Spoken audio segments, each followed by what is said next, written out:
Things have been pretty quiet around the league. You're not seeing any big headlines outside of maybe some of the Jonathan Kuminga and the Warriors drama.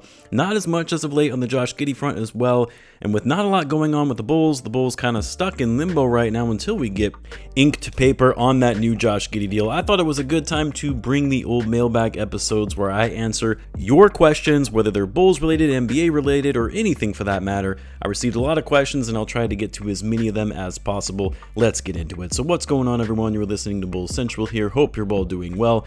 Hey, also be sure to subscribe if you haven't already to help keep that algorithm going during the dead of the off season. About 50% of you watching are not subscribed, so would greatly appreciate it. Our first question comes to us from Random Blanks. In hindsight, who should the Bulls have drafted instead of Patrick Williams? I mean, this one is easy. Obviously, Tyrese Haliburton. Yes, even with the major Achilles injury that he just sustained in the finals, and sure, there's a world where he doesn't come back the same player, but he's clearly the best player in that 2020 draft class, not named Anthony Edwards, who obviously was not available when the Bulls were on the clock. The only thing I will say, though, and I've said this before in the past, while really people like to go in on the Bulls for taking Pat with the 4th overall pick and not selecting Haliburton instead, Haliburton went 12th overall. There were a lot of teams that passed up on Tyrese. Doesn't make it better or change the fact the Bulls in hindsight would have gladly taken him over Patrick Williams, but this wasn't a situation where it was a clear no-brainer that Tyrese Haliburton should have gone that early. And what I'll also say is that draft class in general, especially the players that were taken after Patrick Williams, who haven't been that great. Oddly enough, the Bulls have 2 of those guys on their team now, and Isaac Okoro, who's taken 5th, and Jalen Smith, who was taken 10th.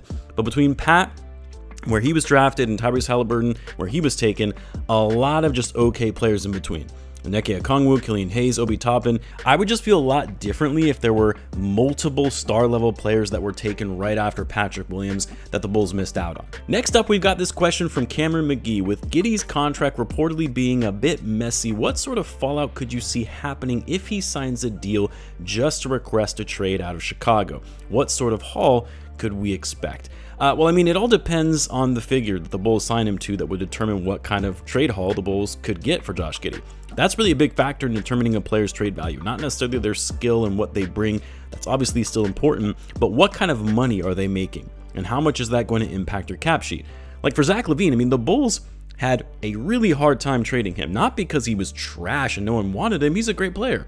But what made his trade value so low was because of his max contract and teams being unwilling to take on that max deal. So if the Bulls sign him to a team-friendly deal, say it's that $20 million range, and say it's on a shorter-term contract like 3 years with a team option on the final year, that becomes a much more enticing contract to trade for if you're one of the other 29 teams in the NBA. If it's 5 years, $150 million, yeah, teams aren't touching that. But even at that team-friendly deal, I really don't know if you're able to get that much for Giddey. I mean, a lot of it is also dependent on how well he plays next season, which you'd have to think he's not going to be in the best headspace mentally if he's forced to accept the Bulls' lowball offer. And how will that impact his overall play? I don't know. It's tough to say what the Bulls could truly get for him in the form of a trade if the relationship fractures because of this contract deal and he pushes his way out of Chicago. Next up, we've got Bulls in 4. How well will Noah Asenge fit on this roster since we have a player like him and have the same build in Mas Bucelis?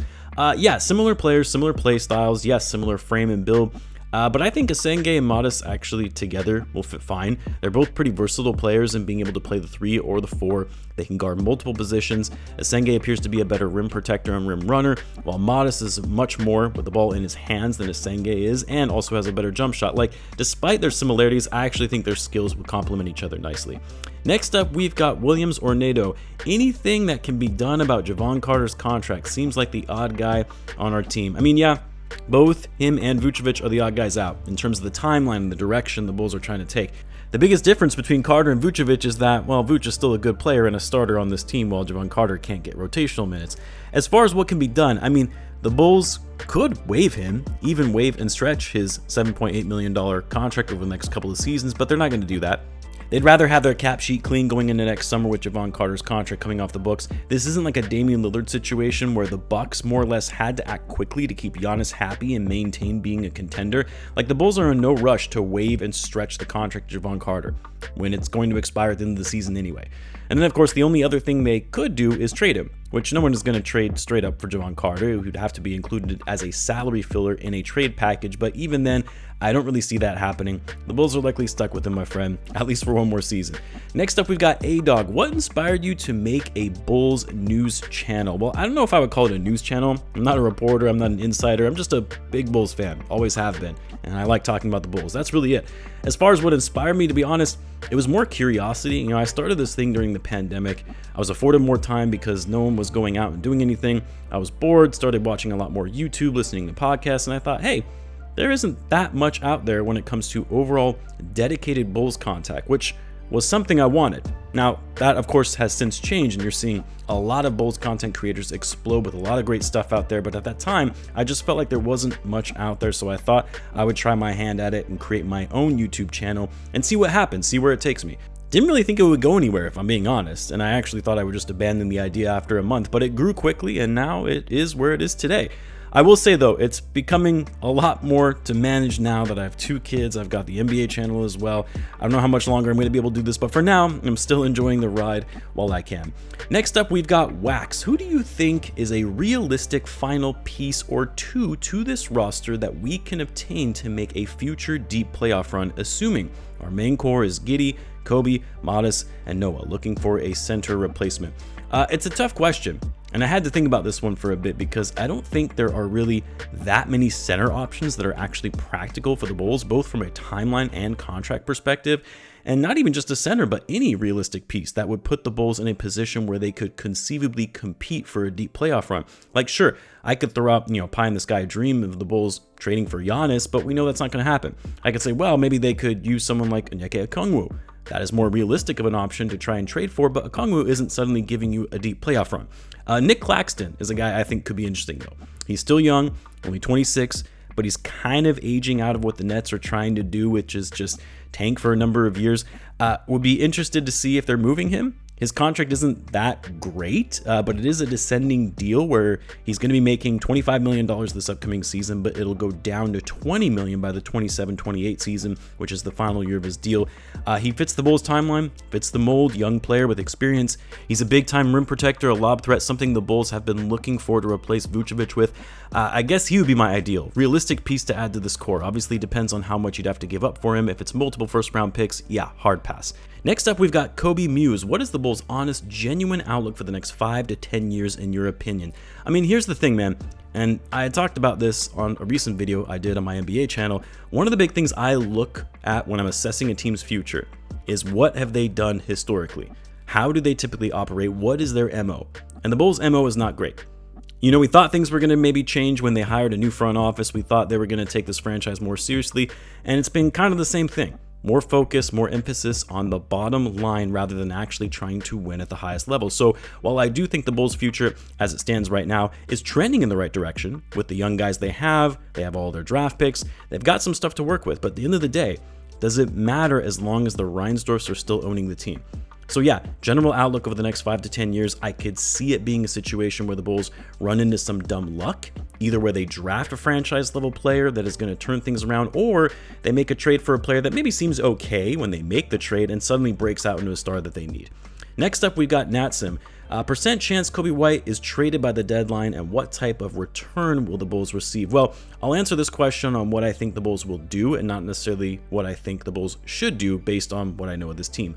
Also, based on recent reporting that came out, which indicated the Bulls view Kobe as a part of their long-term plan. So I would give it maybe a 15% chance that he's traded by the deadline.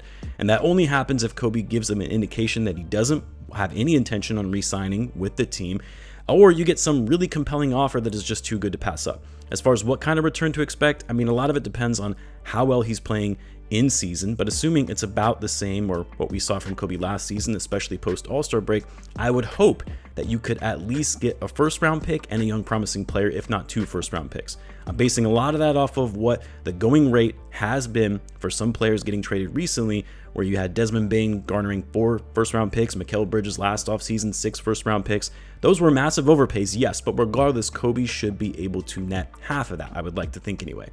Next, we've got this one. Am I the only one who believes Giddey and White aren't the guard duo of the future if we want to make a deep playoff run? I just don't think there is much of a difference maker in the two. In fact, I think Ayo offers more in his two-way ability.